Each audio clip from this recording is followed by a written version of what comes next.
Okay, time for lesson 60. I had roofers here all day, and needless to say, it was a little loud to film. Not the most peaceful day in the world. It sounded like machine gun fire in the background. It didn't really go with the energy of a meditative study, if you know what I'm saying. So, anywho, here we go. Lesson 60. This will be the last review of lessons 46 through 50. First lesson, number 46, God is the love in which I forgive. God does not forgive because he is never condemned. The blameless cannot blame, and those who have accepted their innocence see nothing to forgive. Yet forgiveness is the means by which I will recognize my innocence. It is the reflection of God's love on earth. It will bring me near enough to heaven that the love of God can reach down to me and raise me up to him. Numbers 47. God is the strength in which I trust. It is not my own strength through which I forgive. It is through the strength of God in me, which I am remembering as I forgive. As I begin to see, I recognize his reflection on earth. I forgive all things because I feel the stirring of his strength in me, and I begin to remember the love I chose to forget, but which has not forgotten me. Number 48, there's nothing to fear. It's good news. How safe the world will look to me when I can see it. It will not look like anything. It will not look anything like what I imagine I see now. Everyone and everything I see will lean toward me to bless me. I will recognize in everyone my dearest friend.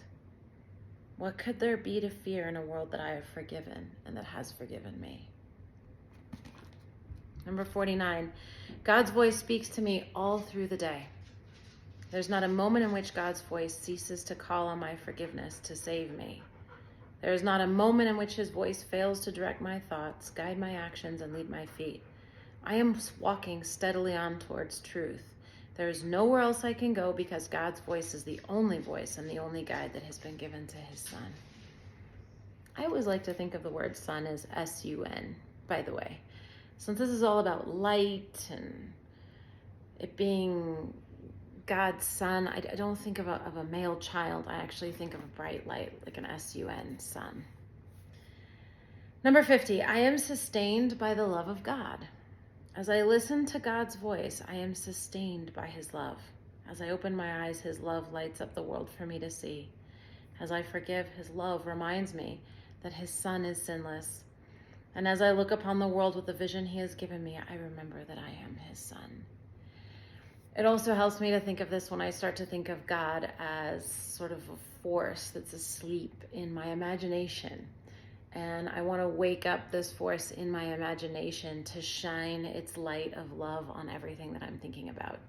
And forgiveness is the key. It tells us again and again. So I've had some things on my mind, and a lot of times when we have things, especially with other people that are going through our mind, that means we're resending them, which means it's related to resentment, which is usually someone's wronged us or something we're worried about, but resentment is when we're resending thoughts.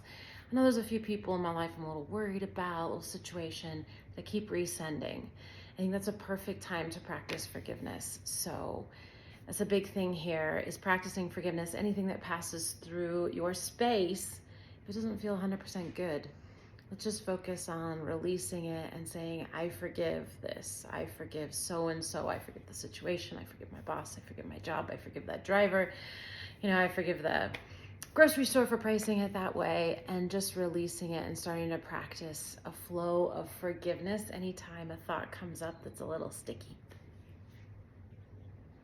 Have a great day.